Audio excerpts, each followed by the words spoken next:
ஒரு சின்ன கிராமம். அதில் ஒரு தையல்காரன் தொப்பி தச்சு பக்கத்து ஊருக்கு கொண்டு போய் பொழைச்சிக்குவான்.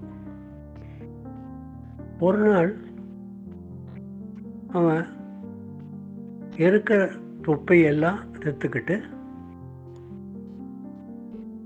நடந்து பக்கத்து ஊருக்கு போகிறான். இன்னும் கொஞ்சம் டயர்டாக இருக்குன்னு நினச்சி ஒரு மரத்துக்கடியில் தொப்பி மூட்டையை தூங்குறான். தூங்கி எந்திரிச்சு பார்க்கும்போது மூட்டையில் ஒரு தொப்பி கூட இல்லை. என்ன பண்ணுறதுன்னு தெரியல.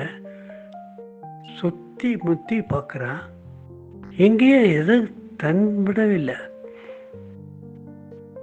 ஏதோ யோசனையில் தலையை மேலே தூக்கி பார்க்குறான். மரத்து மேலே நிறைய குரங்குக உட்காந்துருக்கு. எல்லா குரங்கு தலையிலும் ஒரு தொப்பி இருக்கு. இவன் கொஞ்சம் அந்த குரங்குகிட்ட கெஞ்சறான், என் தொப்பியை திருப்பி கொடுத்துருங்க.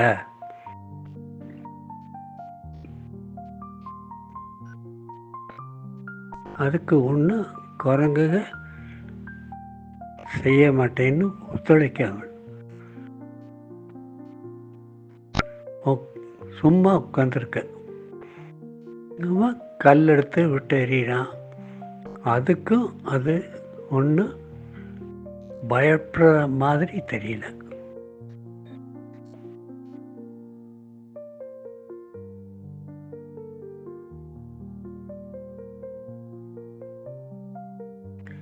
கொஞ்சம் கோபம் வந்துடுது எனக்கு. இவன் மேலேயே இவனுக்கு கோபம் வந்துடுது. அந்த கோபத்தில் என்ன செய்கிறோன்னு தெரியாம தன் தலையில் இருக்கிற தொப்பி எடுத்து கீழே கோபத்தோட கீழே தரையில் தூக்கி எறிதான். என்ன அதிசயம்! எல்லா குரங்குகளும் அந்த தொப்பியை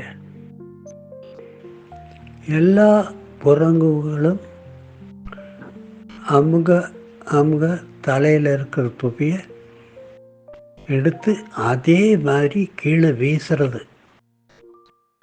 அதை தொப்பிக்காரன் எல்லாத்தையும் எடுத்துக்கிறான்.